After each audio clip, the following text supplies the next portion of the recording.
जी नमस्कार सभी को राम राम। शाम वाली गुड इवनिंग, सभी का स्वागत है, वेलकम है आपके चैनल पर, आपके प्लेटफॉर्म पर। लाइव हो जाइए फटाफट और ऑडिबिलिटी विजिबिलिटी कंफर्म कर दीजिए and then I shall start your class. And फटाफट चैनल शेयर कर दीजिए अपने फ्रेंड्स के बीच में so that everybody could join before we start class. I am somewhat fine Ramesh भाई, thank you so much.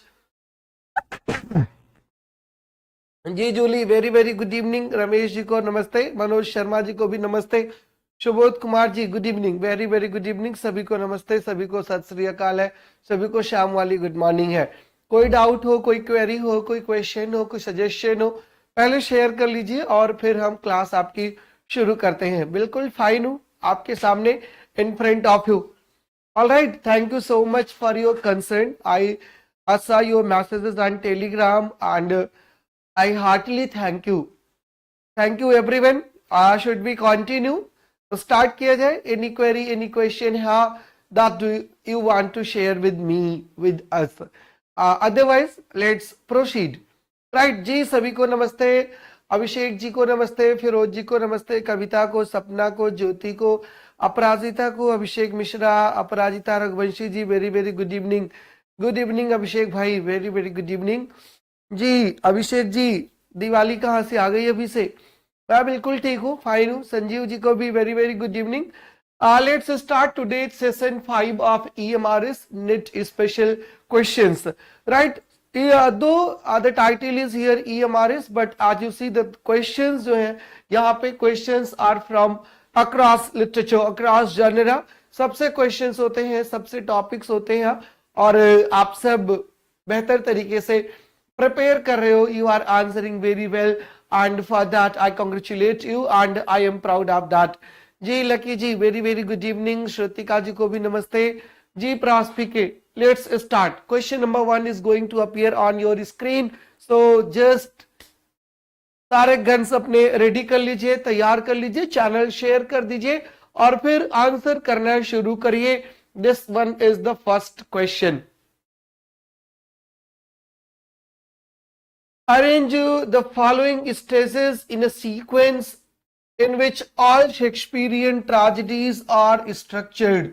Use the code given below. Arrange the following stages in a sequence. Stages in a sequence, these are the 5 or 4 stages of Shakespeare's plays: denouement, conflict, climax and exposition, and you have to make the proper chronology. Right, proper chronology बनाना है आपको कि which will come first. Climax first आता है, conflict आता है, exposition आता है और डेनूमा आता है। You have to make the proper chronology. Just come on with your answers. Yes, thank you Kavita, thank you. Good evening Swati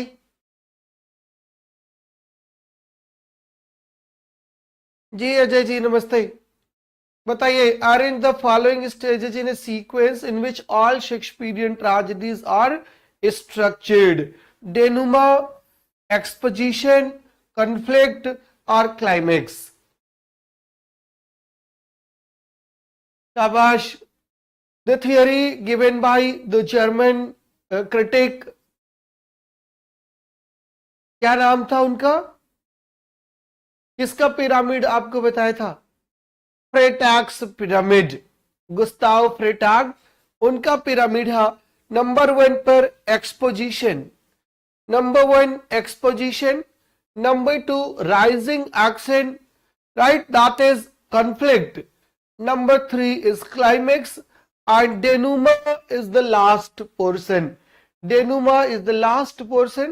So right answer is third, second, fourth and first. Answer is 8 to this question. This was the first question and all of you are first. Right, सब के सब first है जी। नमस्ते Sonu ji. right, कोई confusion तो नहीं ना? Number 1 rising action, number 1 exposition, number 2 rising action, that is also known conflict, number 3 climax, number 4 falling action, number 5 denouement. All right, next question. Question number 2. Ripeness is all. Very simple question. Ripeness is all occurs in King Lear, Hamlet, Macbeth, Julius Caesar. Ripeness is all. As you remember, I told you two dialogues. Ripeness is all and readiness is all. Ripeness is all and readiness is all. These are the two very significant quotations from Shakespeare's plays, and from which play this quotation has been taken.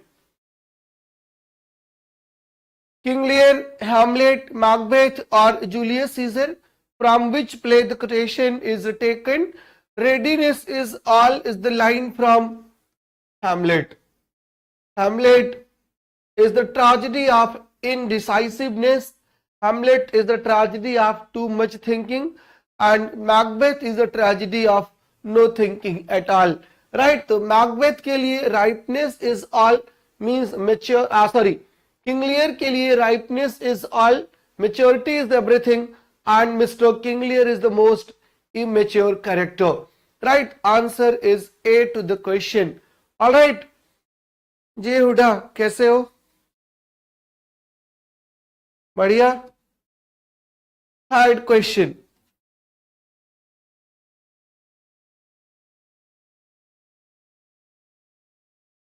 When a character in a play utters a monologue that expresses his or her private thoughts, it is called.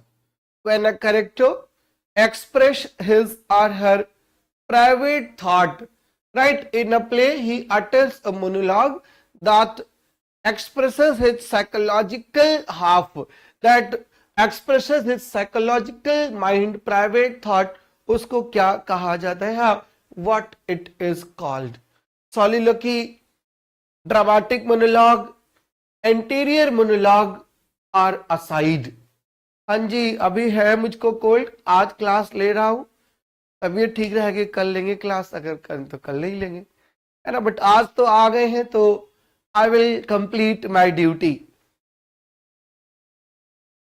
अरे हमको उर्दू नहीं आती मोहतरमा, हिंदी अंग्रेजी कुछ लिखो तो कुछ समझ भी आए. बस मैं तो जैसे भी हूँ आपके सामने हूँ. जी रीता नमस्ते. आंसर इस क्वेश्चन का क्या है? Question number 3.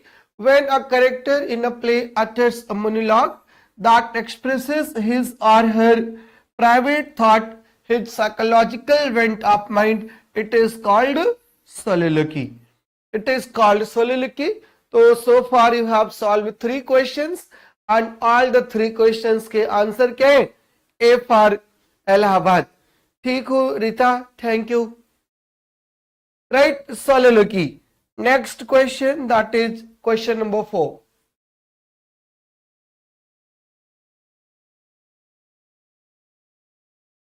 Tennyson's poem about women's rights and women's sphere. Tennyson's poem about women's right and women's sphere is Maud, In Memoriam, Ideals of the King or the Princess. Which of the following poems deals with women's right and women's sphere? Right, जी नमस्कार. आलू का पराठा जी. कौन सा answer है यहाँ पर? जी Firoz, Subodh, Ajay, lucky, प्रॉस्पिके, Kavita, Shrutika, Rita, Rajni, Jully, Anjali, Aarti Goswami. Yes, right question or right answer to the question is the Princess.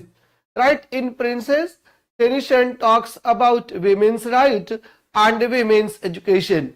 Now a question है आपसे और वो ये है कि what is the subtitle of the poem The Princess? What is the subtitle of the poem The Princess? Princess तो भेज भी दिया है कविता ने मेरे पास और वो प्रिंसेस सबको मिल भी गई है. What is the subtitle of the poem Princess? ठीक हूँ Priyanka, thank you. What is the sub title of the poem the princess?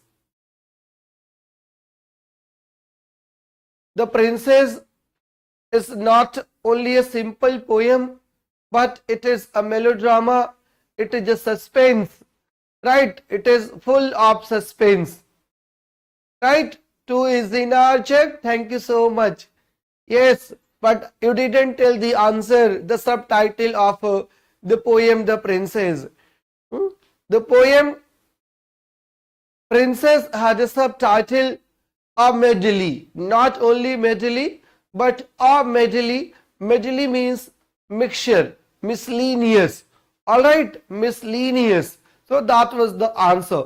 Now question number 5.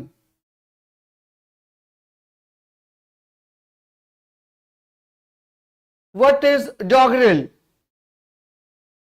What is doggerel? Literary abode of dogs. Imaginary speech delivered by the hero of the novel. Rough, heavy-footed and jerky versification.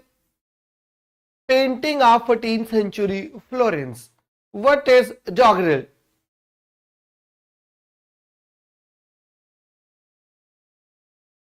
Shabash. Very good. Well then. Good. Sritika, Shubud, Rita, Pooja, Ramesh, Priyanka, Julie, Rajni, Arpita. भाई आलू का पराठा जी, आप नाम बता दो मुझे अपना, so that I could take your name properly.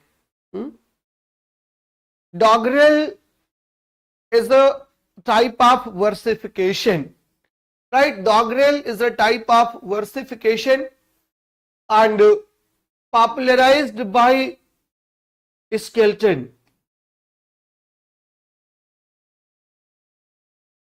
right, in the 16th century. And Skelton was tutor to King Henry VIII, and he was one of the English Chaucerians. He was one of the English Chaucerians. English Chaucerians means he was the follower of Geoffrey Chaucer, right? He was the follower of Geoffrey Chaucer. उनके follower हुआ करते थे, and he wrote in very rough, heavy-footed and jerky versification, and this is called Skeltonic meter. Yeah, this is known as the doggerel, right? This is the right answer to the question, doggerel. All right. आज के लिए clapping बनती है? अरे वाह, क्यों भाई?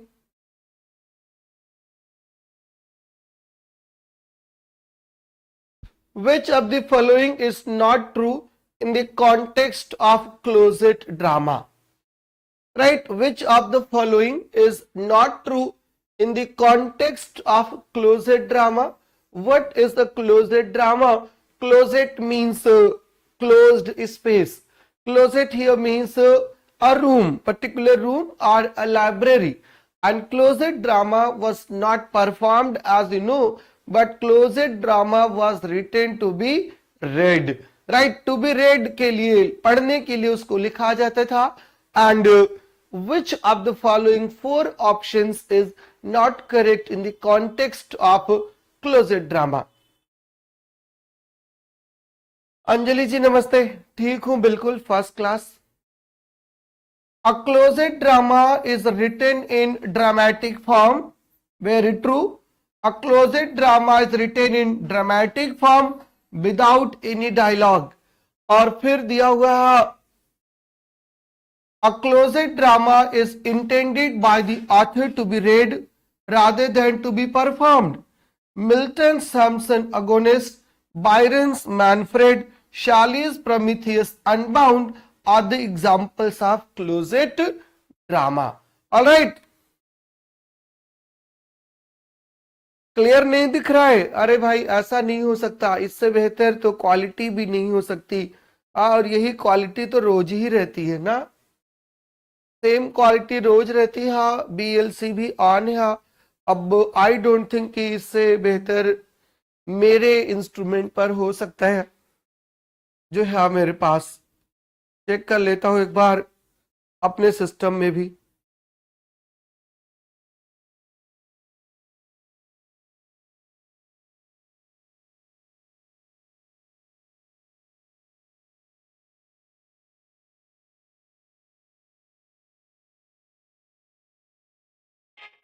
Celebrating 27 years of making wellness better. दिख तो रहा भाई, और कितना दिखेगा अब आपको? बिल्कुल मेरे में तो क्लियर दिख रहा है, फ्रंट और बैक सब दिख रहा है। तो right answer to this question is B. Right, इसका जो आंसर है वो है बी। बी का मतलब है कि ड्रामा अगर है ये ना, तो how can a drama be without dialogue? A drama cannot be without dialogue, whether it is for performance or it is for reading, right? And option B says that it is a closed drama, right? A closed drama is written in dramatic form. यहां तक तो सही है, without any dialogue. This is not true, and the untrue option जो है that is B. B is the right answer here. Right, B इसका right answer है ना। चलो नेक्स्ट क्वेश्चन पर आते हैं, that is question number 7।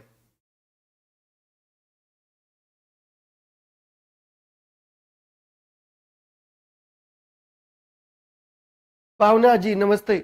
The term propagandist literature it's sometimes used as the equivalent of, right, propagandist literature, a literature, a type of literature, a type of literary work जो propaganda का काम करता है, and which is the alternative title of propagandist literature. Options are folk literature, aesthetic literature, didactic literature or moral literature. Which one is the right option?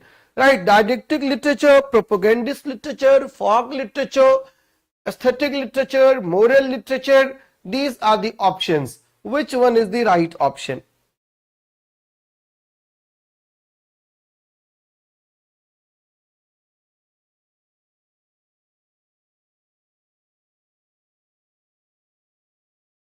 Absolutely right answer is C. Didactic literature is also known as propagandist literature.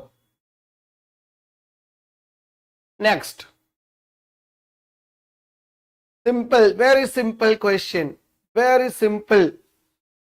Dissociation of sensibility was a phrase introduced into literary criticism by who introduced the term dissociation of sensibility? Who introduced the term dissociation of sensibility in literary criticism?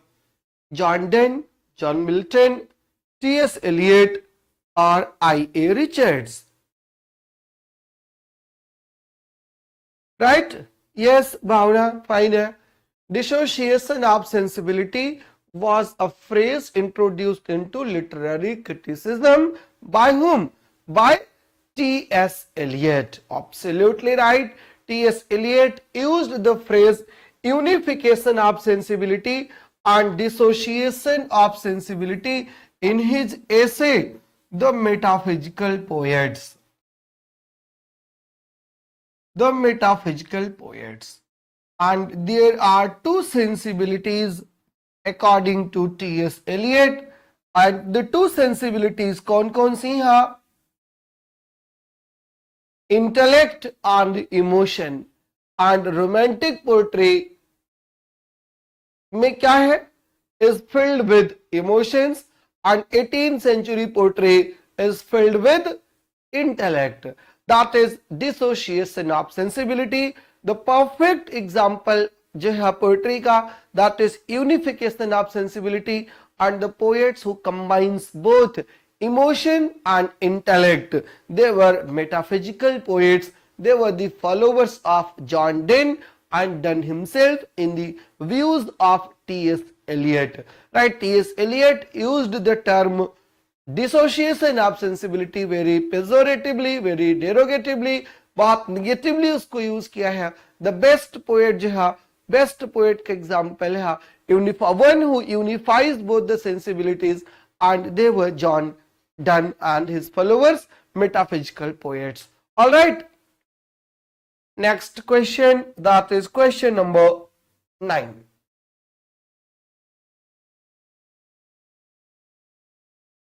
Who is known as French Freud? Who is known as French Freud? You know the name of Sigmund Freud, right? You know the name of Sigmund Freud, and Sigmund Freud is known for his theory of psychoanalysis. Sigmund Freud is known for his book, The Interpretation of Dreams.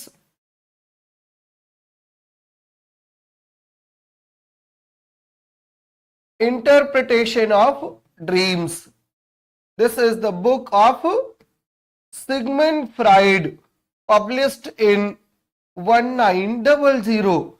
Sigmund Freud is known for his division of mind, id, ego and superego. Id, ego and superego. Right? Jacques Lacan was a French. Derrida भी French है, जेपाल Sartre भी French है, and Simone de Beauvoir भी French है. All the names are French names. But Jacques Lacan was a psychoanalyst, and he was a post-structuralist, and it was Lacan who said that our conscious is structured like language. Our conscious is structured like language. This was the theory of Jacques Lacan, and he is known as French Freud. Right? उनको French fried कहा जाता है, Jack Lacan को. Question number 10. Pun is also known. Pun. What is the alternative name of pun? Pun का दूसरा नाम क्या है? Homonyms, equivoque, purpose, euphemism. What is the next name? What is another name of the term pun? Pun is also known by the name. किस name से जाना जाता है पन? बोलिए, आंसर बताइए. अभिषेक, मौसमी, शालू, फिरोज, श्वेता, अपराजिता, जूली, श्रुतिका, भावना, रमेश. शाबाश. Kavita Jaiswal, Hooda Tahir, Neeraj Kumar. Right? Pun is also known as equivoque. Equivoque is another name for pun. Pun is play with words, play on words. That is pun. श्लेष बोला था आपको कल इन Hindi.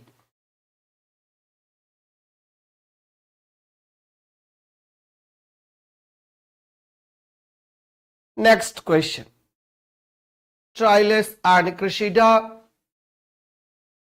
measure for measure, and all's well that ends well are the examples of. Examples हैं किसके? Romances, problem plays, anti-romantic plays or comedies. Trilus and Cressida, measure for measure, and all's well that ends well, they are put together into a category. And what is the name of that category?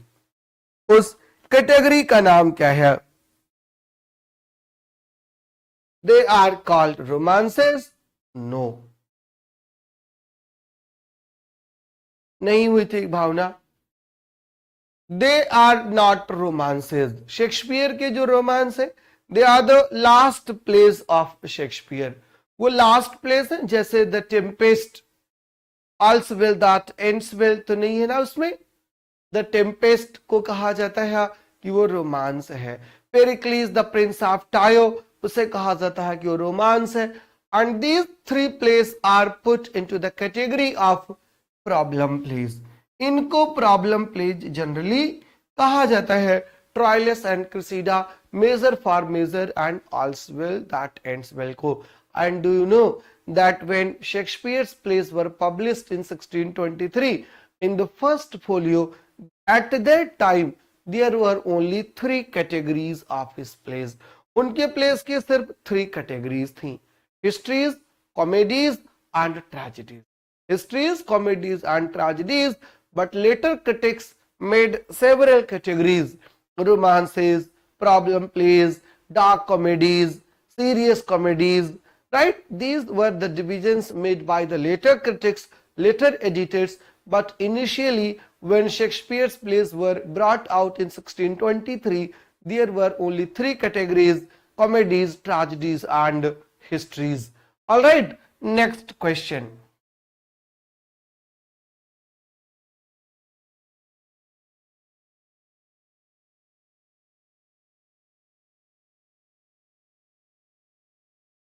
Prosody signifies the systematic study of versification in poetry, systematic study of versification in poetry, the systematic study of versification in story writing, the systematic study of prose, the systematic study of literature. What is prosody? Pratibha ji, namaste. What is prosody? This is a repeated question for all of you, and you know the answer, just type fatafat. Prosody signifies the systematic study of versification in poetry, the systematic study of versification in story writing, the systematic study of prose, the systematic study of literature. Prosody किसको कहा जाता है? Prosody is the systematic study of versification in poetry. Versification poetry में ही होता है. Versification is not in prose. Versification is the part of poetry. Alright. The prosody is the systematic study of versification. Next question, that is question number 13th.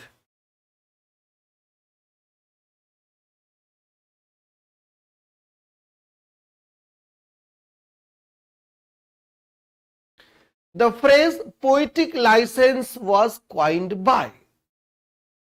The phrase poetic license was coined by John Dryden, Henry James, George Eliot or Gerard Janet. Who coined the phrase poetic license? Right? Poetic license means if the poet has the liberty to disobey any grammatical rule, any grammatical pattern. Right? He has the liberty to introduce new words. He has the liberty to introduce an old word in a new way. Right? This is called poetic license. And poetic license, the term was given by John Dryden. Right? John Dryden का ये term है. Right? John Dryden का term है. 13th का answer है A. Alright, 13th का answer है A. 13th के बाद 14th.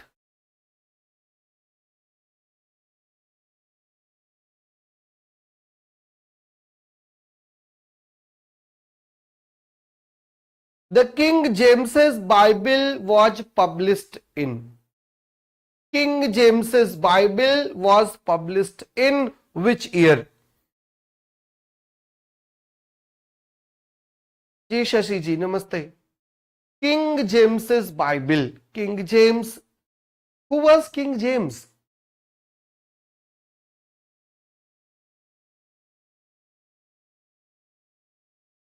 King James was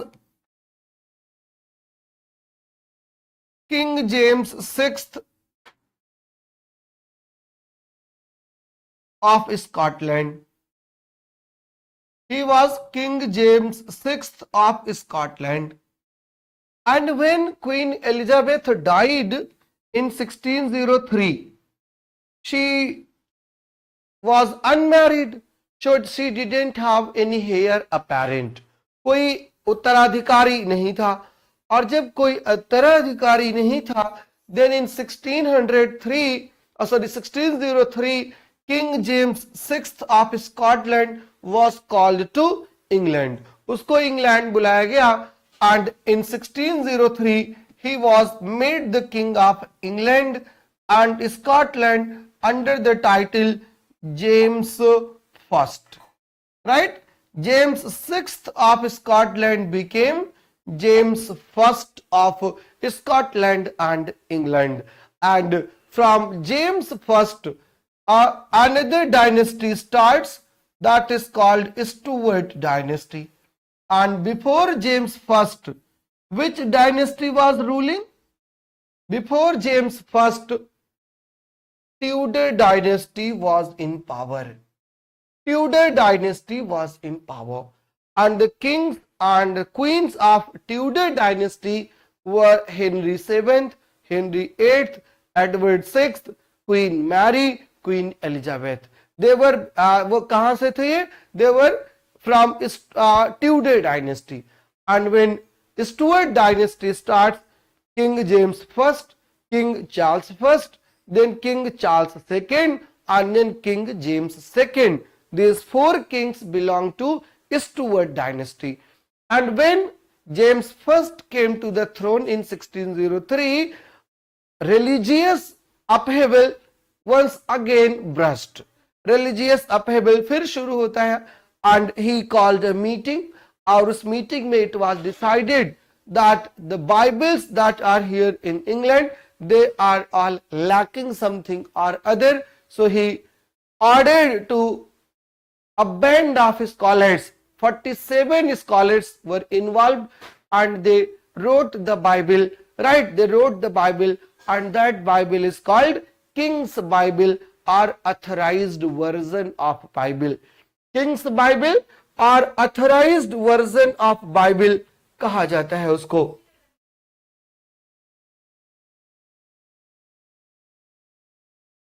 Authorized version of Bible prepared by a band of 47 scholars in 1611. In 1611, and this Bible is known as the best example of prose during the Stuart dynasty. Best example of prose इसको कहा जाता है. All right, चलो next question पर आते हैं, that is 15th.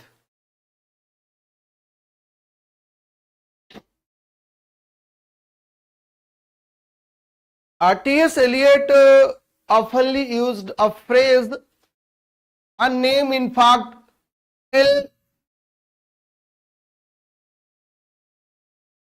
अरे भाई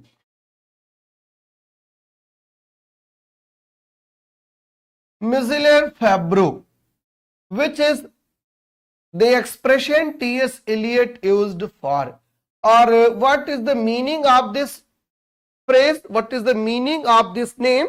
The meaning of this name is a better craftsman.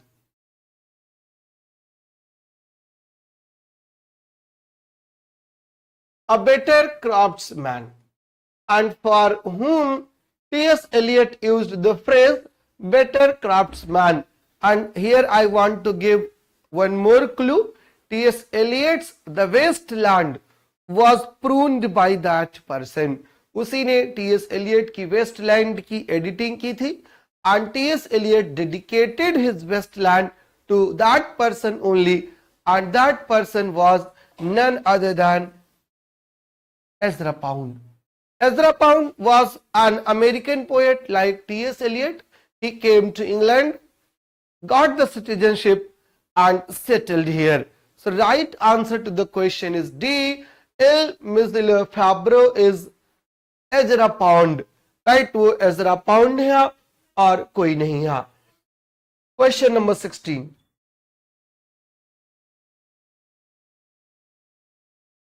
The term poetic justice was coined by poetic license and then poetic justice. Who coined the phrase poetic justice? Thomas Raimo, Thomas Locke, John Dryden. Who coined the phrase poetic justice? Poetic justice means good work should be awarded and bad work should be punished. Right? Justice equal honi chahiye.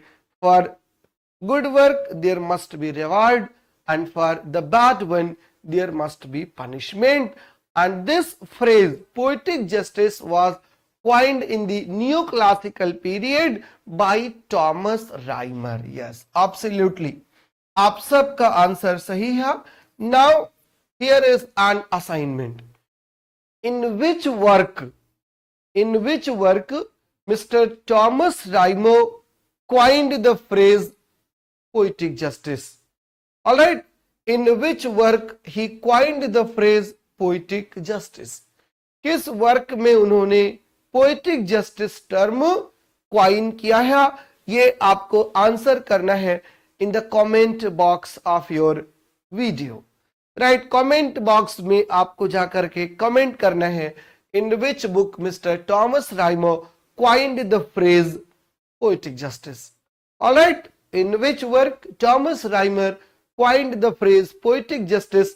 You have to search and then drop your answer in the message box. All right.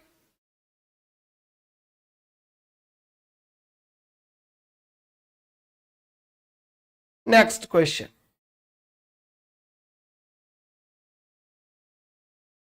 Commonwealth period. There is a period in England in English history, Commonwealth period, and this period is also known as neoclassical period is called Augustan period, restoration period is called age of Dryden, right, age of sentimentalism, right. वैसे एक as है जिसको Commonwealth as कहते हैं, और Commonwealth as, Commonwealth period किसको कहा जाता है? Just give the time of the period, कि कब से कब तक पीरियड है कॉमनवेल्थ का. Options are Puritan interregnum, neoclassical period, Elizabethan period, restoration period. Queen Elizabeth का एज एलिजाबेथन पीरियड है, and this age is also known as age of Shakespeare.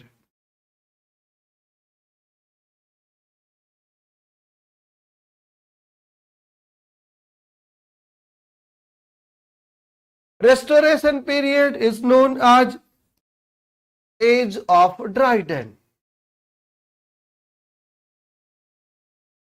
Neoclassical period is called Augustan age, and before the neoclassical period starts, there was the period in England that is called Puritan interregnum and Commonwealth period, and this was the period when there was no monarch in England. कोई king नहीं था. Charles I was assassinated in 1649. Charles I was assassinated in 1669, and from 1669 till 1660 there was no king in England. आज जब कोई king नहीं है उसी को इंट्रेगनम कहा जाता है, puritan इंट्रेगनम. And once James first became the king of England in 1603, from 1603 to 1660, this entire period is called as Puritan age. Entire period is known as Puritan age. And Commonwealth period, Puritan interregnum, was a period of almost 12 years. Right, almost 12 years था. मौसमी खातून जी, even Milton was not born. Right, Milton was not born in 1603. Right, उनका जन्म भी नहीं हुआ था. All right.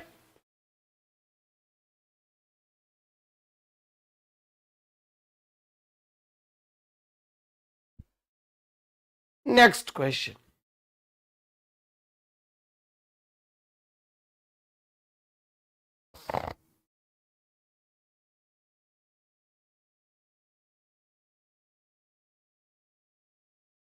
The word nature in the 18th century literature stands for 18th century literature में nature का मतलब क्या होता है?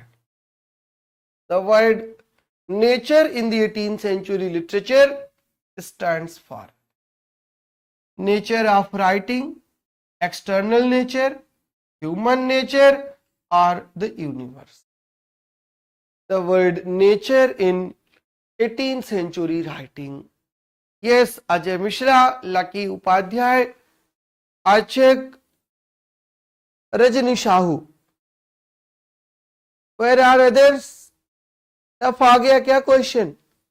शालू Vajpayee, Subodh Kumar, Geeta Kanaujia, Reeta Raj, Firoz Khan, Pratibha Upadhyay. Come on come on.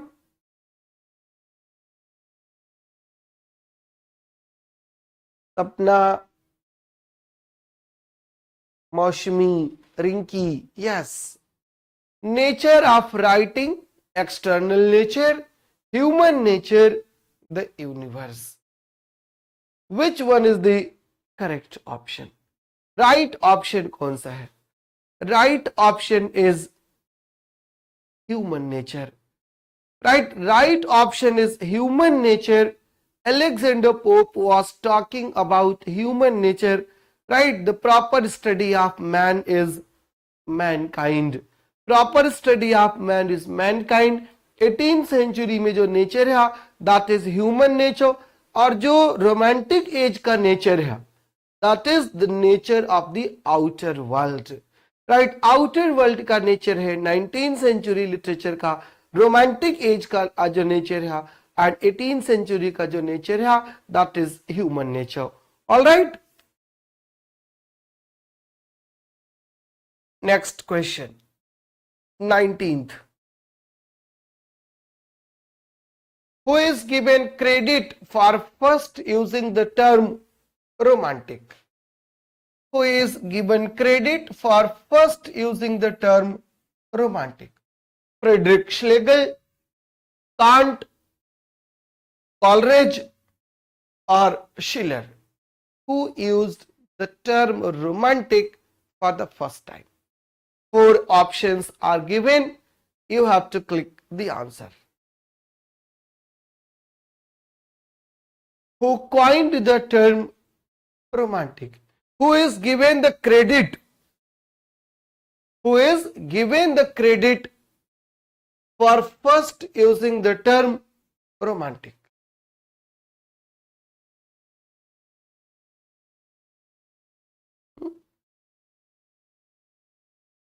The credit for first using the term romantic was given to Friedrich श्लीगल.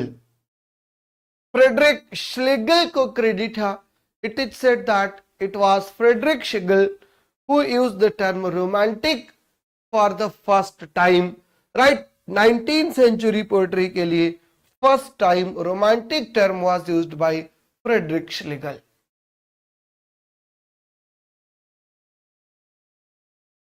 Know then thyself, presume not God to scan.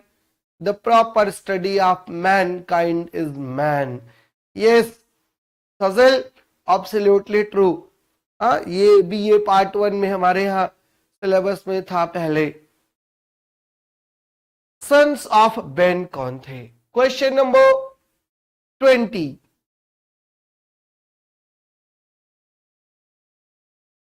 Options are metaphysicals, Cavaliers, Jacobeans, Restoration. Who were called sons of Ben?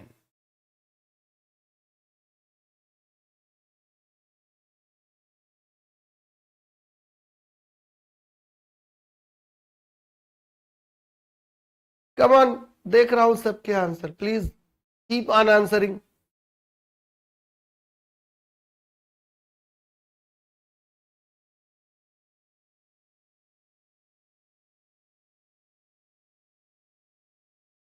they are called sons of Ben or tribes of Ben. Tribes of Ben.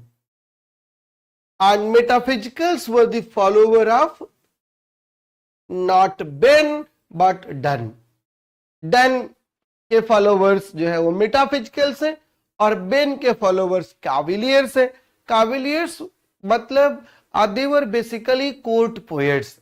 They were horse riding soldiers and they were in the protection of King Charles I during the Civil War.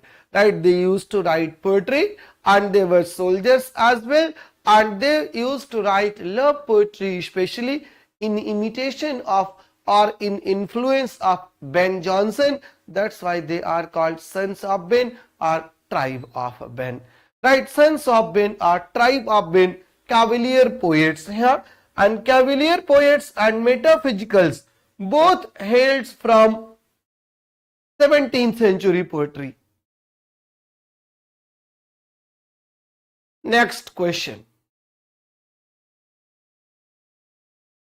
Who of the following is not a university wit? Who of the following is not a university wit? University wit कौन नहीं है?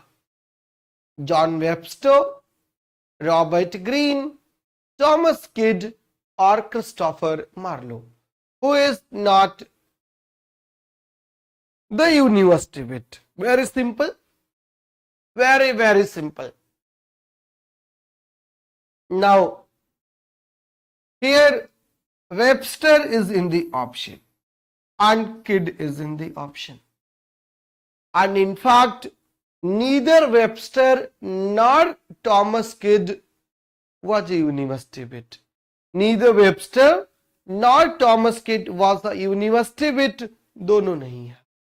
But as I told you, I hope you remember that the dramatic techniques of Kidd was very much similar to Marlowe. That's why sometimes Kidd is put into the category of university wits. Kidd को university wit मान लिया जाता है कब? जब one more option is given here, Webster. और अगर यहां पर वेबस्टर का नाम ना हो करके सपोज दैट यहां पे नाम दिया होता Thomas Nash. Thomas Nash, then Thomas Nash was one of the university wits, right? Thomas Nash was one of the university wits. Had here Thomas Nash's name been given, तो right answer क्या होता? तो right answer होता Thomas Kidd. And once Webster is given here, then Webster is the easy choice, right? Webster is the easy choice. And that is the simple answer. Here Thomas Kidd will be considered into the category of university wits. Alright.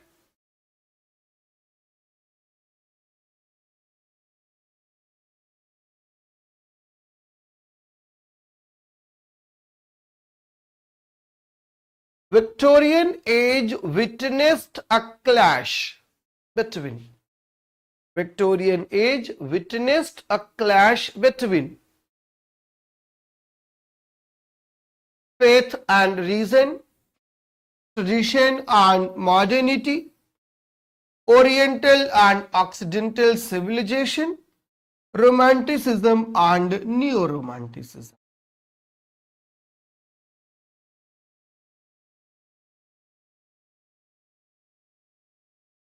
Victorian age witnessed a clash between, right? During the Victorian period, there was a clash between two things, and a term was coined, Victorian compromise. And Victorian compromise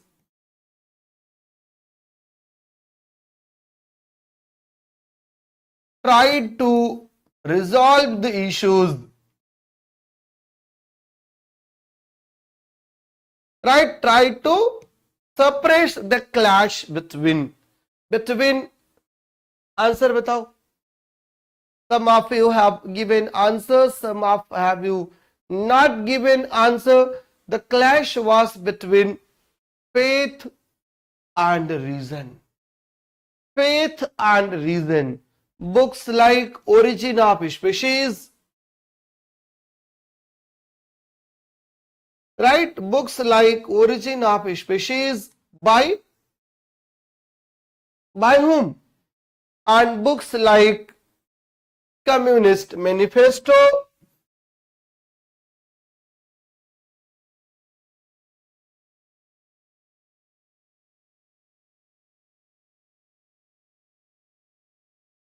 right? Communist Manifesto, ऐसे books were shaking the faith, right? वो faith को shake कर रही थी of the Victorian period, right? Victorian period के faith को shake कर रही थी, और that was the clash between faith and reason. Right answer is A. Darwin की बुक थी the origin of species, and Karl Marx and Frederick Engels, इनने मिलकर बुक लिखी थी, विच वन? इनने मिलकर बुक लिखी थी communist manifesto. What is internal rhyme? What is internal rhyme? आप तो नीचे है ना अजय भाई, आप नीचे रहिए, आंसर जाने दीजिए. जो आया है वो एक दिन ऊपर ही जाएगा, है ना? बस जब तक धरती पर है तब तक धरती पे काम करता रहे, बाकी ऊपर जाने वाले को कौन रोक पाया है ना? बिल्कुल सही बात है. पड़ा हुआ क्वेश्चन था ना जी, बिल्कुल मेरी तरह सही. नेक्स्ट क्वेश्चन पर आ जाओ.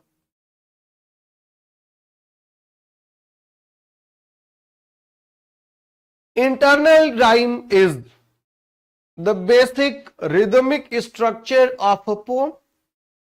Basic rhythmic structure of a poem, rhyming of two words in alternative lines, rhyming of two or more words in the same line of poetry, all the lines of a poem ending with the same line of pattern.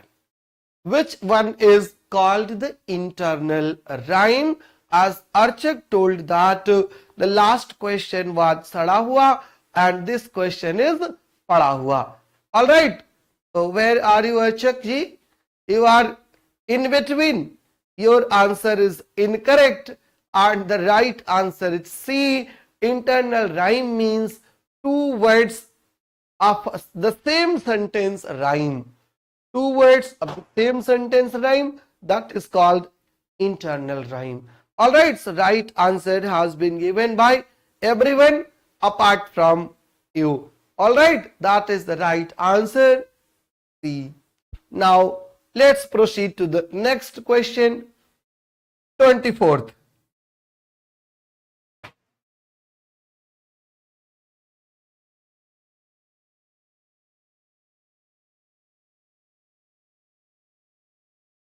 Who was the originator of the term pastoral? Originator of the term pastoral. Pastoral, so you have pastoral elegy, you have pastoral poems. Who originated the term? Who originated the genre of pastoral poetry? Virgil, Theocritus, Aristotle or Horace? दुनिया में हर आदमी अच्छा है जूली, हम अपने parameter से किसी को क्यों जांचें? हर आदमी अच्छा है अपने अपने तरीके से, कोई बुरा नहीं है ना? कोई बुरा नहीं है. ईश्वर किसी को बुरा नहीं बनाता, हम अपने आप को जैसा चाहे बना ले.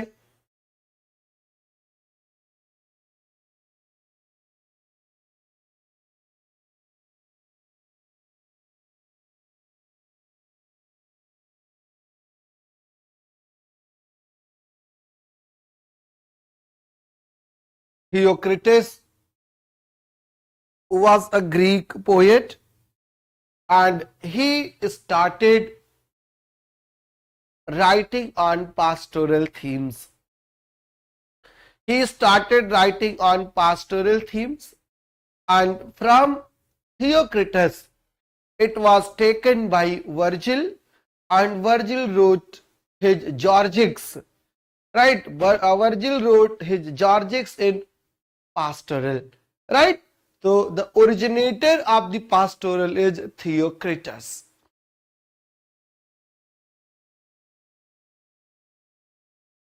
Next question. Identify the figure of speech.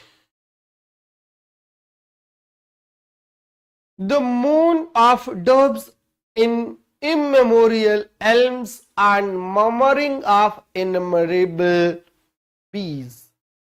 Which figure of speech is appropriate here? Paradox, antithesis, echoism, transferred epithet. Question number 25th, you have covered half of the journey. Which one is the right option?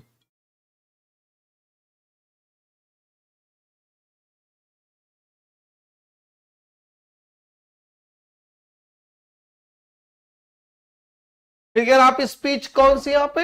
Yes, आचक, very nice, Lucky, Kavita, Firoz, Shweta, Reeta, Shripati. Echoism is also known as onomatopoeia. Echoism is also known as onomatopoeia, and onomatopoeia is the figure of speech of sound, murmuring. Right? This murmuring shows that the figure of speech is echoism. Answer is C. C is the right answer. Next question, that is question number 26. What is palinode? Odd तो पढ़ रखा है, palinode क्या होता है?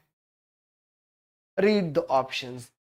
A poem of regret, a poem in which the poet renounces an earlier poem or a type of subject matter, a story in which the poet renounces or retracts an earlier poem or type of subject matter, a poem in which the poet appreciates an earlier poem. Which one is the right answer here? What is palinode? Question number 26.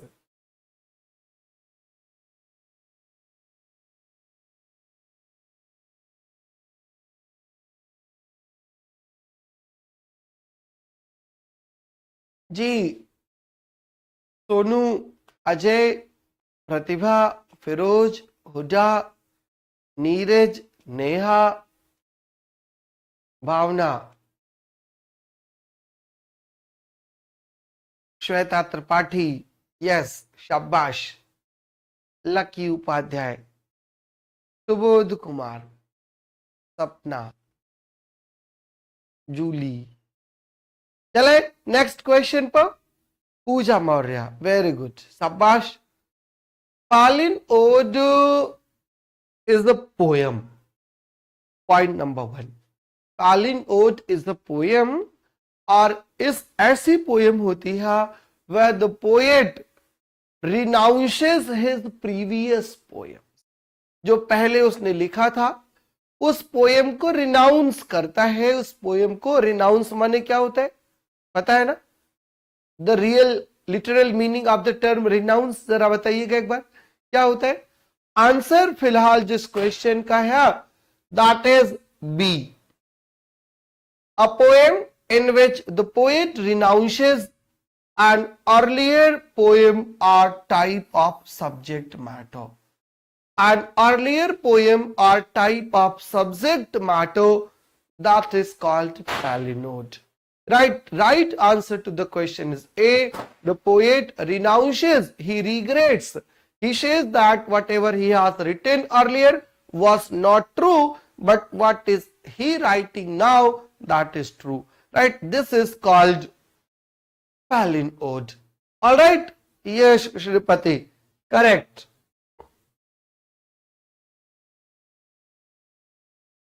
Pindar. Pindar was a Greek poet, and he was in fact the beginner of ode, ode उन्होंने लिखना शुरू किया। His odes were written to praise Olympic gods, Olympic winners, Olympic games, and his odes were, which type of odes he used to write? Philosophic ode, reflective ode, encomiastic ode और euphemistic ode? किस type के odes were written by Pindar? ये कविता abdicate करना होता है, छोड़ देना होता है, लीव कर देना होता है, राइट, रिनाउंस का मतलब। क्वेश्चन नंबर 27,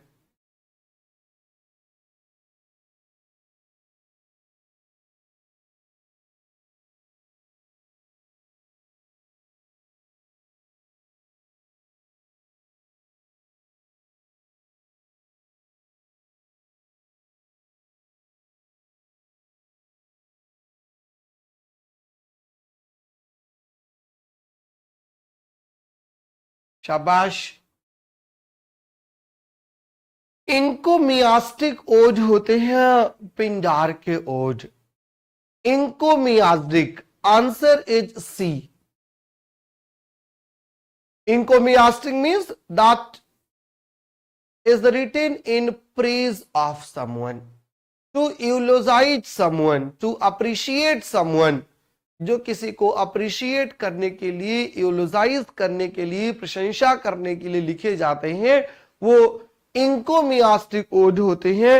एंड मिस्टर जो थे ये पिंडार, लिखते किसके लिए थे? ओलंपिक विनर्स के लिए, ओलंपिक गेम्स के लिए, उन्हीं को अप्रिशिएट करने के लिए, उनको यूलोजाइज करने के लिए।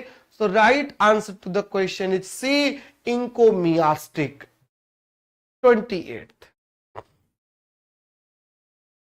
the line I am no Prince Hamlet nor was meant to be occurs in T.S. Eliot's work. You have to tell the name of the work. I am no Prince Hamlet nor was meant to be. मैं ना तो Prince Hamlet हूं और ना मैं Prince Hamlet बनना चाहता था। I am no Prince Hamlet nor was meant to be. This line is from which poem? Ronson, The Love Song of J. Alfred Prufrock, The Four Quartets or The Wasteland? Right, very simple question है ना? Yes, let's go then you and I. चलो हम और आप चलते हैं। This is the opening line of the poem Love Song of J. Alfred Prufrock, right? And the line I am no Prince Hamlet nor was meant to be has been taken from T.S. Eliot says The Love Song of J. Alfred Prufrock. And one more question can be asked here. What figure of speech has been used here in the line? What figure of speech has been used here in the line I am no Prince Hamlet nor was meant to be? बताओ कौन सा figure of speech यहां पर use हुआ है? फटाफट answer करिए, फिर चलते हैं क्वेश्चन नंबर 29 पर। I am no Prince Hamlet nor was meant to be. Which figure of speech has been used here in the line?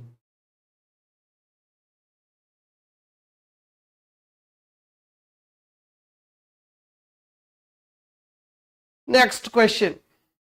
No option. No option. It is not litotes. It is illusion.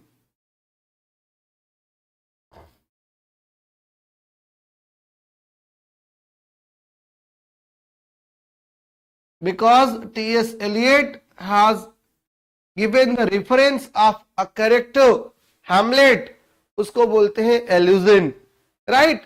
Next question पर आ जाओ।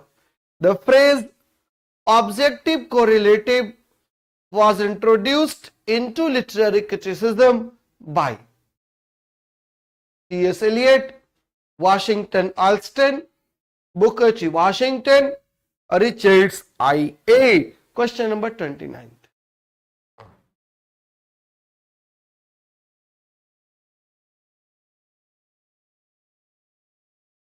बहुत simple सा question है और सोनू, हुजा, फिरोज, कविता, रीता राज, Ajay Mishra, तवश,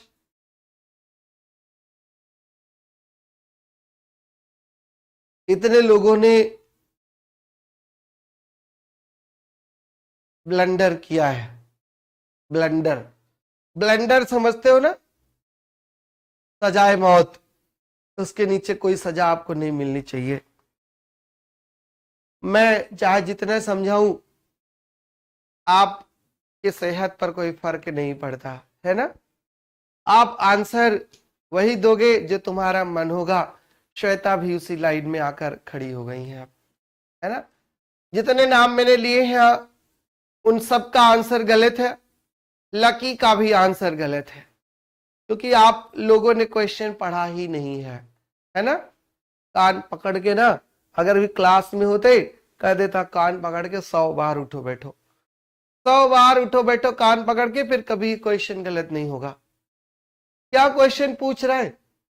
the phrase objective correlative was introduced into literary criticism bye.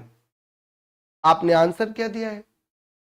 जिनका नाम मैंने लिया था, आपने आंसर ये दिया है, कविता तुम भी उसी में हो, कि who coined the phrase objective correlative ना, who coined the phrase objective correlative, then your answer will be Washington Alston। But जब ये क्वेश्चन पूछ रहा है कि who introduced the term into literary criticism, तब क्या होगा? Who introduced the term into literary criticism, then your answer will be T.S. Eliot, Thomas Stance Eliot, right? He used the phrase for his purpose in his essay Hamlet and His Problems। All right, समझ आया कुछ की नहीं? हाँ, तुम नीचे क्यों देखोगे भाई, तुम तो बस ऊपर देखोगे, है ना। ऊपर देखो, सीधे तीर का निशाना लगाओ और वहीं लग जाए। चिड़िया नीचे बैठी रहे तो क्या हुआ, तुमको तो मारना ऊपर है ना। लगाओ तीर सीधा वहीं पे, क्या करना है। बाद में मत कहिएगा सर एक क्वेश्चन से हमारा नहीं हुआ। अब बहुत मेहनत की थी, थोड़ा सा रह गया, और बहुत मेहनत की थी, थोड़ा सा रह गया ना, ऐसे रह जाता है थोड़ा सा, कि आप आंसर जानते हो और गलत कराते हो, है ना। जानते हो और गलत कराते हो। अरे नहीं जानते तो गलत हो जाए, कोई पाप नहीं है, मैं तो जानते ही नहीं था। और जो जानता था और गलत कराया, उसका क्या होगा? उसका कुछ नहीं हो सकता, और फिर रिग्रेट करने से कुछ नहीं होगा। अब पछताए होत क्या जब चिड़िया चुग गई खेत। चलो नेक्स्ट क्वेश्चन पर आओ।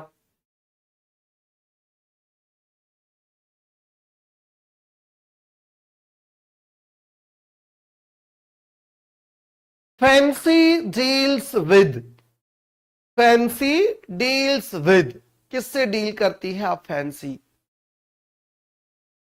अभी भी देखो, इतना देर समझा रहा हूं ना, जब भी शिबू ने वही आंसर दिया है जो उनको पहले से आता था। Fancy deals with fixities and definities, imagination and reason, judgment and memory, structure and superstructure। Fancy किससे डील करती है?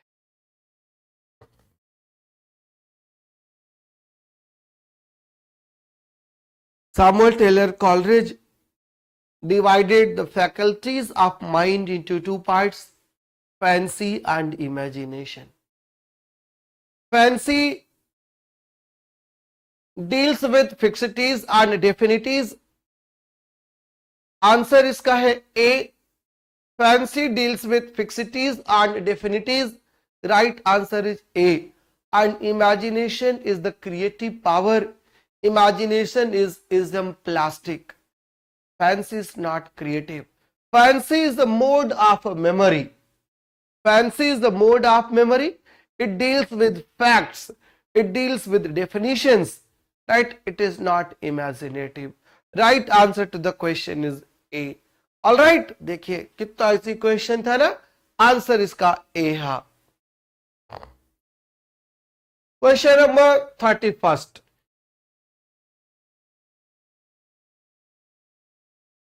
The early religious drama is associated with.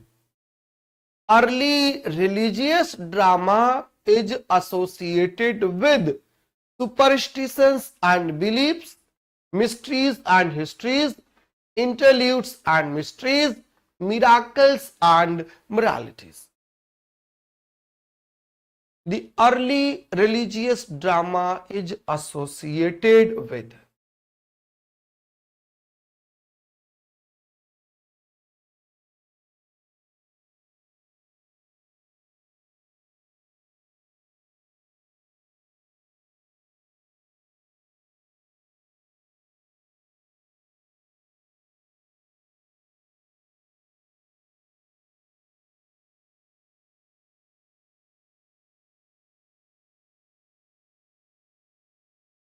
बोलिए answer.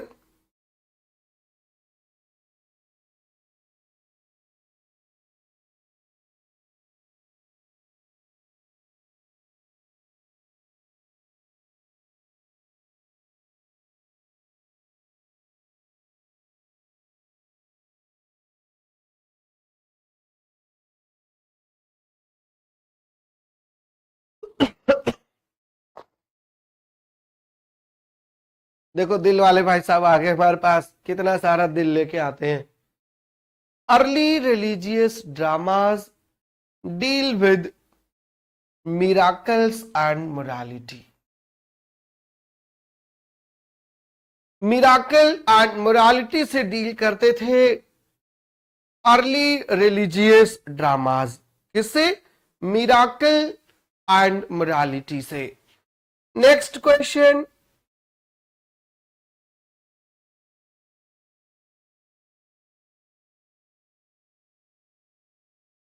Anti-sentimental comedy is a criticism of. Anti-sentimental comedy is a criticism of.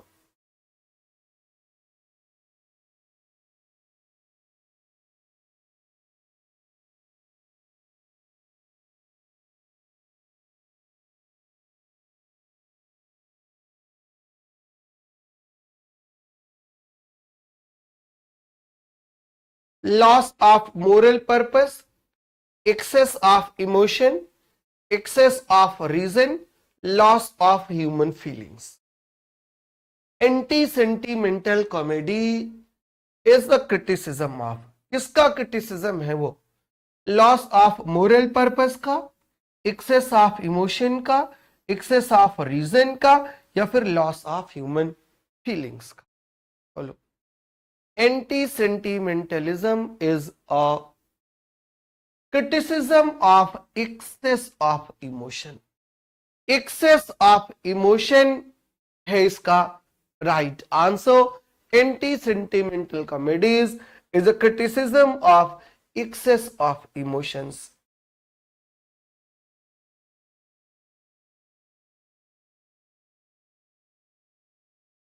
The separation of styles in accordance with class appears more consistently in fill in the blanks than in medieval works of literature and art. भरी answer क्या आएगा?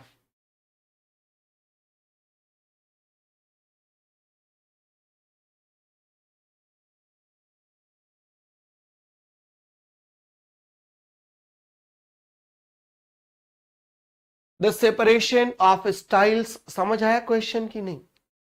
Separation of styles in accordance with class appears more consistently in Shakespeare than in medieval works of literature and art.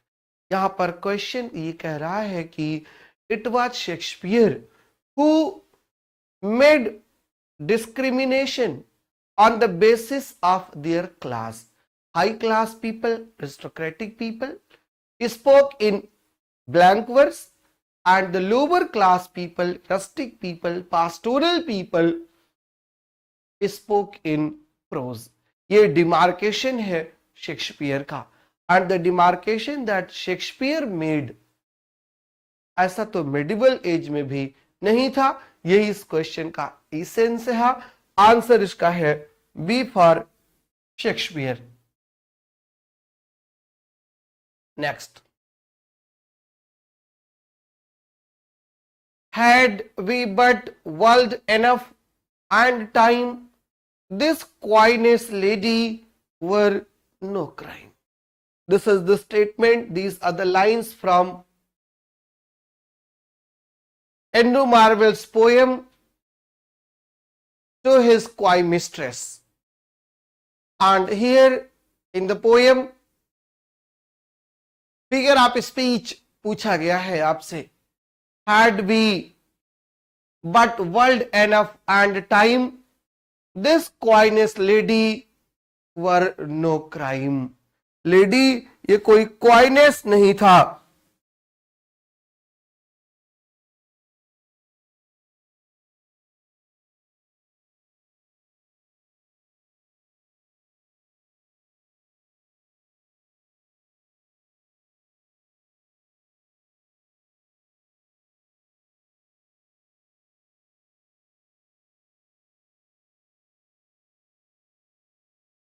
बोलिए.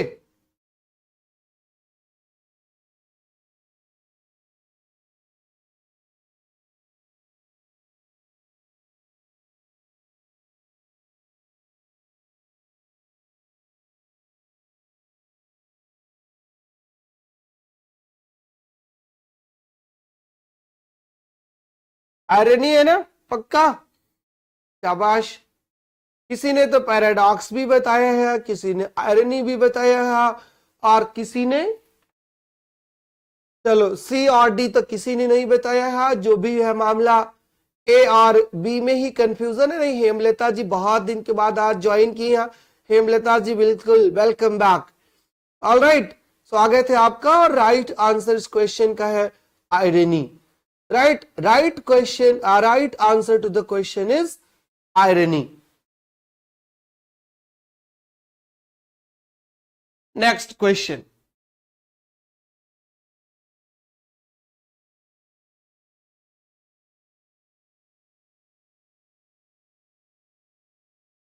An historically inaccurate detail in a literary work included by the author either unintentionally or deliberately.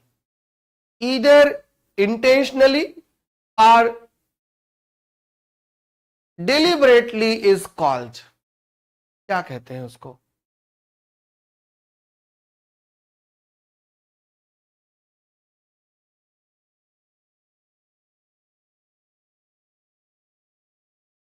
Inaccurate detail in a literary work included by the author either unintentionally or deliberately is called anachronism. Right? Is called anachronism means factual mistakes करना, whether deliberately or unintentionally, unwillingly. Right answer is A. Next question.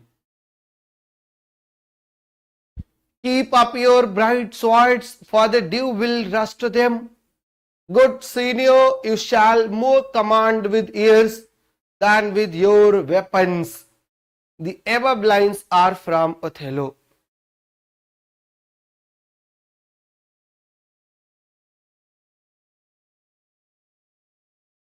Keep up your bright swords, for the dew will rust them.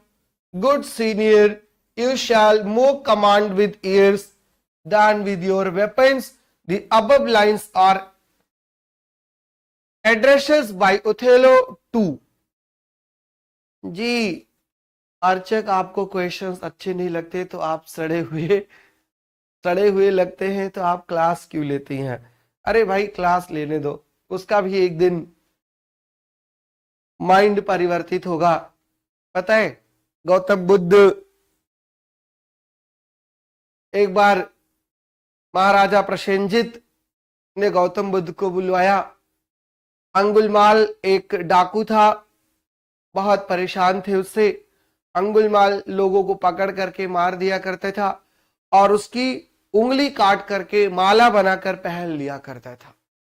मारकर माला उसकी उंगली काटता था और उंगली को माले में अपनी पिरो करके पहन लिया करता था, इसीलिए उसका नाम था अंगुलमाल। गौतम बुद्ध को बुलाया गया,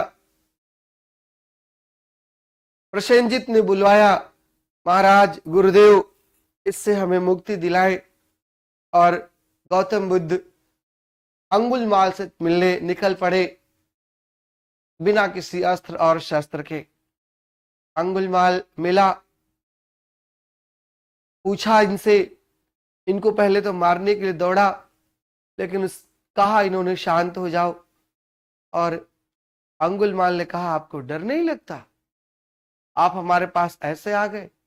नहीं, अपने अहिंसा के उन उपदेशों से उन्होंने अंगुलमाल का माइंड परिवर्तित कर दिया और जो व्यक्ति डाकू हुआ करते था वो व्यक्ति बौद्ध भिक्षु बन गया, है ना। वो बौद्ध भिक्षु बनाने की क्षमता तो हमारे अंदर नहीं है, बट इतनी जरूर है कि अर्चक का दिमाग एक दिन जरूर बदलेगा, है ना।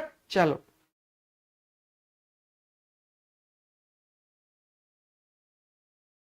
Keep up your bright swords for the due will rust. ये देखिए आप ही के ऊपर लाइन आ गया है कि अपने स्वॉर्ड को बचा के रखिए, तलवार को बचा के रखिए, स्वॉर्ड में ड्यू की वजह से रस्ट लग जाएगी, जंग लग जाएगी। Good senior, you shall more command with years than with your weapons. The above lines were spoken by whom? Right, above lines were spoken by Othello. Othello ने स्ट्रेस आज है किसको एड्रेस किया है? That is Brabantio, Roderigo and officers. Right answer is B. When Brabantio Roderigo जाते हैं उसके पास, ओथेलो के पास, ये न्यूज जब पता चलती है कि डेस्डेमोना वाज एब्डक्टेड बाय हिम, उसके पास जाते हैं वो, और जब उसके पास जाते हैं वो कहता है अपनी तलवार अंदर रखो, बर्बाद ना करो इसे, और दिन आएगा इसके लिए। सो राइट आंसर क्या है? राइट आंसर ए है। अरे सारे आंसर भी सब झूठे लगते हैं? नहीं, आंसर नहीं झूठे लगते, मुझको बताती है आप झूठे हो। यू लायर, मुझे बताती है, आपको नहीं बताती भाई। आंसर तो उसके गलती होते हैं generally, but she will improve definitely. I have full faith in her.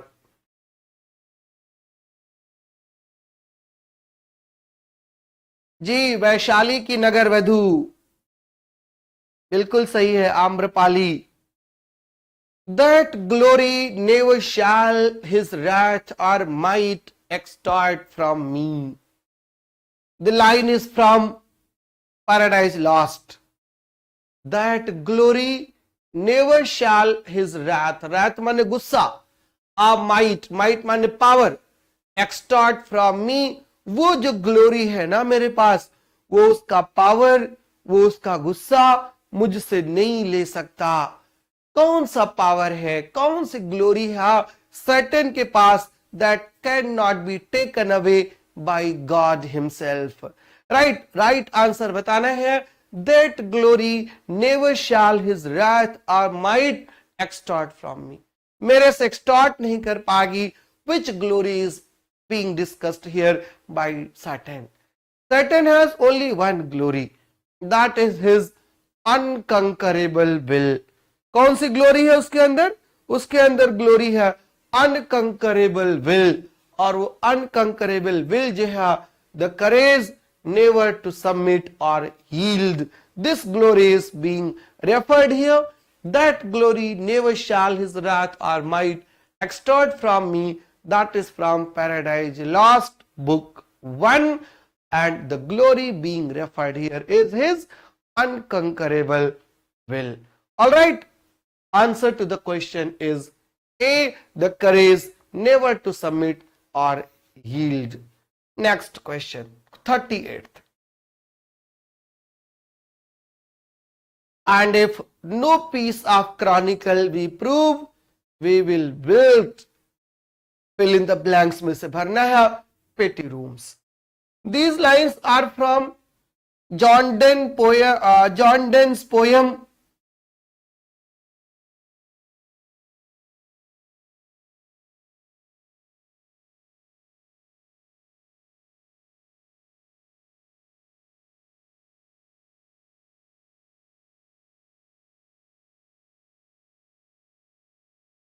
Canonization. Canonization से lines हैं ये, and here you have to fill a word. क्या भरना है? And if no piece of chronicle we prove, we build pretty rooms.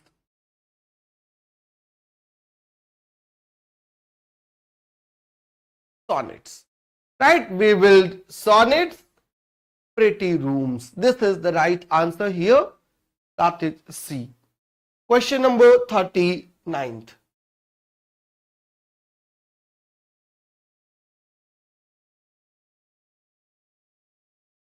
The old order changed, yielding place to new, and God fulfills himself in many ways. Batao, in which of the following poems do these lines appear? In which of the following poems do these lines appear? The old order changed, yielding place to new, lest one good custom shall corrupt the world. God fulfills himself in many ways, lest one good custom should corrupt the world. These lines are written by Alfred Lord Tennyson. Alfred Lord Tennyson की poems line है, and you have to tell the name of the poems. All the 4 poems were by Tennyson. The voices, sorry, 2 voices, Locksley Hall, Ulysses, or Martyr the Arthur. From which poem these lines have been taken? The old order changed, the yielding place to new.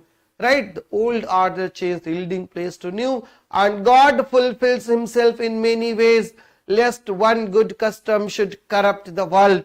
ये पूरी line है passing of Arthur की. Very true Kavita. And passing of Arthur is not here in the option. So option is Martyr the Arthur. Martyr the Arthur means passing of Arthur. Alright, right answer is C. Question number 40.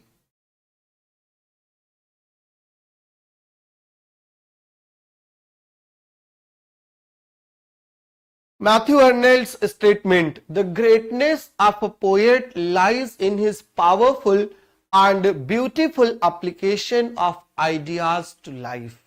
This is the statement made by Arnold as it is written here.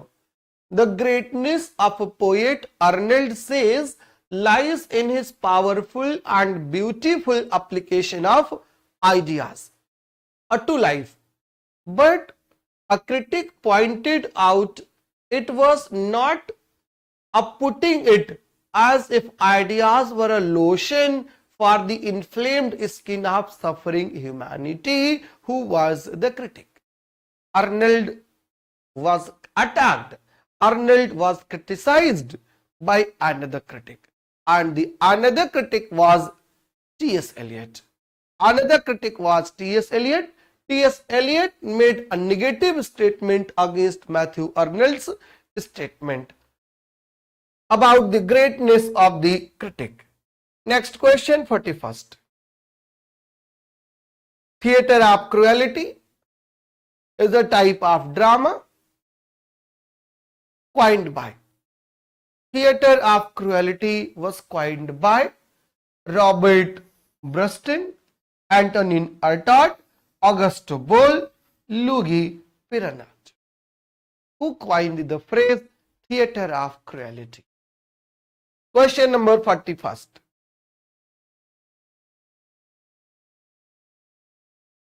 The term theatre of cruelty. Shabash, come on. The theatre of cruelty, the phrase was coined by Antonin Artaud. Right answer is B. Theatre of cruelty, epic theatre, right? Epic theatre, theatre of cruelty, agitprop, theatre of absurd, ये सब अलग अलग type के dramas है and you must know the names and the initiators, the propagators of these dramas. Alright, next question 42nd. The religious movement Methodism in 18th century England was founded by. Methodism was a religious movement. Point number 1. Point number 2. It was a movement in 18th century. Point number 3. The movement took place in England. And point number 4. Who was the founder of Methodism? John Tillaston, Bishop Butler, Bernard Mandeville, or John Wellesley? Who was the propagator of Methodism? Right, the propagator of Methodism was John Wellesley. John Wellesley, and in 19th century, George Eliot wrote a novel. And in that novel, there was a Methodist preacher. Right? And the name of the novel, you have to tell. The name of George Eliot, Adam Bede. Right? Adam Bede, the novel was based on this Methodism. Alright, John Wellesley was the propagator. Alright, right answer is D. Next question, 42nd. Sorry, 43rd. The epithet a comic epic in prose. The epithet a comic epic in prose is best applied to Samuel Richardson's Pamela, Lawrence Strand's Sentimental Journey, Henry Fielding's Tom Jones, or Daniel Defoe's Robinson Crusoe. Right? You have already been told the answer to this question. Right? Henry Fielding coined the phrase a comic epic in prose for his novel Joseph Andrews and Tom Jones. Right? Tom Jones and Joseph Andrews. So everybody knows the answer to question number 43rd. Right answer is C. Alright, Tom Jones by Henry Fielding.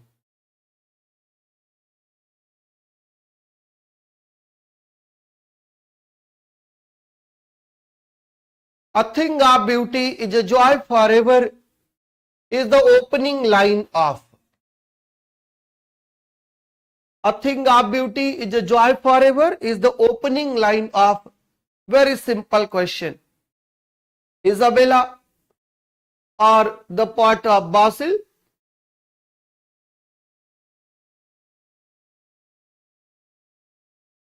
Hyperion, a fragment.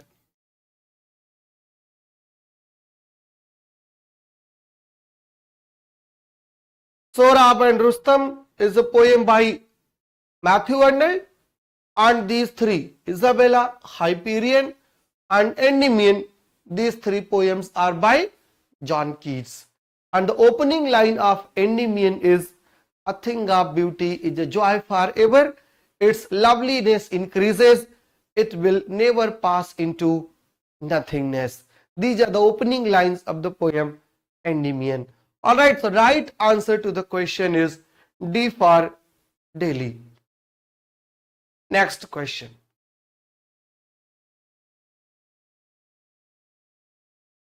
In Shakespeare's time, who owned the rights to a theatrical script? Theatrical script का right किसके पास होता है? Theatrical script means drama that was written to be performed, वो theatrical script था, right. Shakespeare wrote 37 theatrical theatrical script.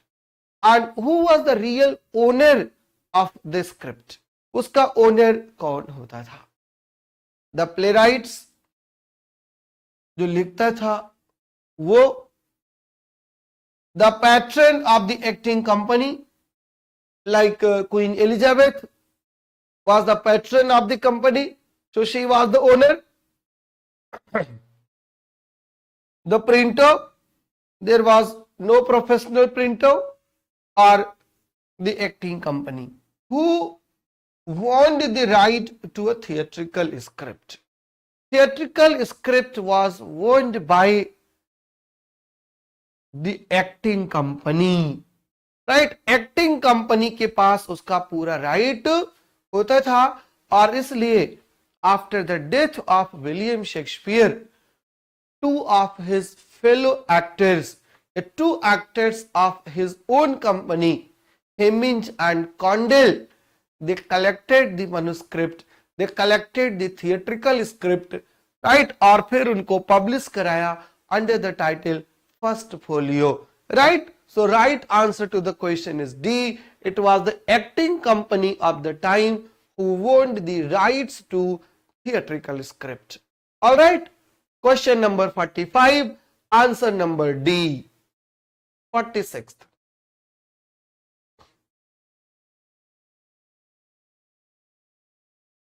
The Restoration comedy has been criticized mainly for its. Restoration comedy has been criticized. Definitely, it has been criticized. Who criticized and on which ground? The Restoration comedy has been criticized mainly for its excessive wit and humor, bitter satire and cynicism, indecency and permissiveness, superficial reflections of society, for which feature Restoration comedy was criticized. Question number 46. Excessive wit and humor, bitter satire and cynicism, indecency and permissiveness, superficial reflections of society. Shabash. Restoration comedies were full of wit and humor, but they were not criticized for wit and humor, Bhavna. They were criticized for their indecency. They were criticized for their immorality. They were criticized for their vulgarity. Right? इनके लिए criticized हुई थी. They were criticized for indecency and permissiveness. For this reason, the Restoration comedies were called artificial comedies. Right? They were the comedies that were not good for society, and that's why a religious guy, Jeremy Collier, wrote the pamphlet. Right? क्या लिखा था pamphlet? याद है कुछ की नहीं? कितना याद रखो, है ना? याद करने की भी अपनी लिमिट है. चलो कोई बात नहीं. नेक्स्ट क्वेश्चन पर आते हैं, दैट इज 47th.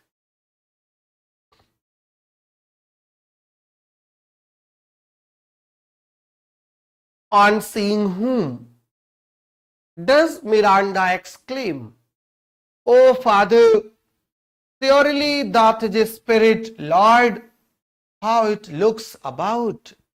किसको देख करके Miranda speaks this line in the play The Tempest?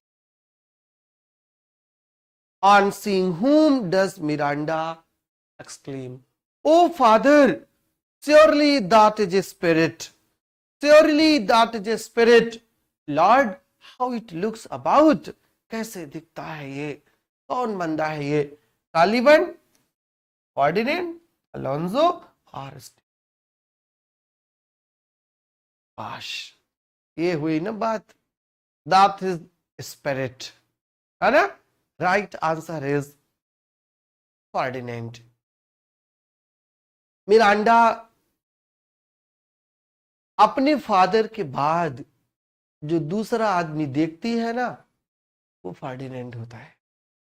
Apart from her father किसी को उसने देखा ही नहीं, किसी ह्यूमन बीइंग को, और फर्स्ट टाइम जब देखती है फर्डिनेंड को, फिर बोलती है, O father, surely that is spirit, how can a human being come here, निश्चित रूप से कोई स्पिरिट होगा ये। हाउ इट लुक्स अबाउट, कैसा दिखता है ये, इसको देखिए ना, इसका आंसर है फर्डिनेंड। ऑलराइट, देखिए श्रीपति जी ने कितना सही हिंदी में लिखा है ना, वेरी नाइस। हिंदी है हम वतन की, हिंदोस्तां हमारा, सारे जहां से अच्छा हिंदोस्तां हमारा। His life was gentle and the elements so mixed him that nature might stand up and say to all the world, this was a man. Who is the speaker and about whom is this spoken? Who speaks these lines and about whom? 4 options are given.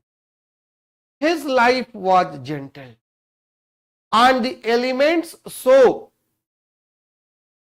mixed in him that nature might stand up and say to the world, nature खड़ा हो जाता और क्या कहता दुनिया से, this was the man, this was the right being, this was the right person. This statement has been taken from William Shakespeare's play Julius Caesar, and this statement was made by Mark Antony after the death of Julius Caesar in the funeral speech, right, when Mark Antony was allowed by the conspirators. Then Mark Antony made a very fabulous speech, my countrymen, noble ladies and gentlemen. वो जो comment बनाता है उसी की statement है ये, mark Antony on Julius Caesar. Option is D, question number 49। Question number 49, last question की तरफ आप बढ़ रहे हैं, बस सेकेंड लास्ट ये है जिसको पेनल्टीमेट कहते हैं, और उसके बाद ultimate 5th question, 50th question है। My first acquaintance with poets, an unforgettable account of meeting with literary heroes, is written by Charles Lamb, Thomas De Quincey, Leigh Hunt, William Hazlitt. Who wrote this essay? Right, this essay was written after a meeting with Wordsworth and Coleridge. Wordsworth and Coleridge, इनसे मुलाकात हुई है, और इनसे मुलाकात के बाद the essay was written, and this essay is an unforgettable account of meeting with literary heroes by William Hazlitt. Right, by William Hazlitt. The right answer to the question is D. Now, the last question is coming on your screen. Arrange the following in chronological order. The first question was on chronology, and the last question is on chronology. In the first question, plot के inside internal parts की chronology थी, यहां पर chronology है history की। The death of Shakespeare, accession of James I to the English throne, Caxton and the printing press, the Norman conquest of England. Chronology आपको बताना है, फर्स्ट कौन आएगा, सेकेंड कौन, थर्ड कौन, और फिर फोर्थ कौन। शाबाश। Norman conquest took place in 1066.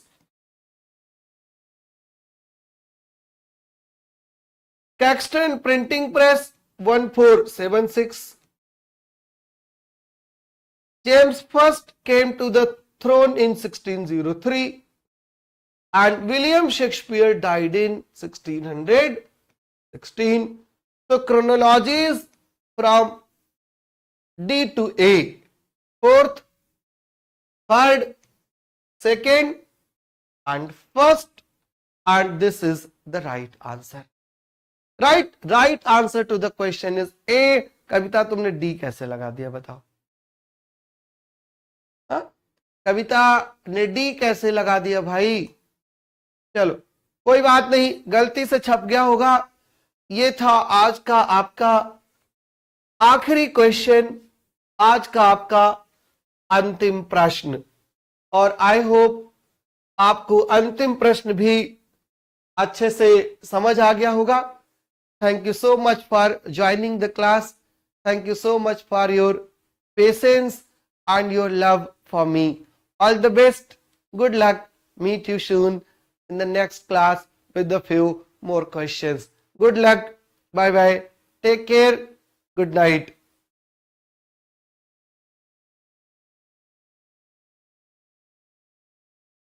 जय हिंद, जय भारत।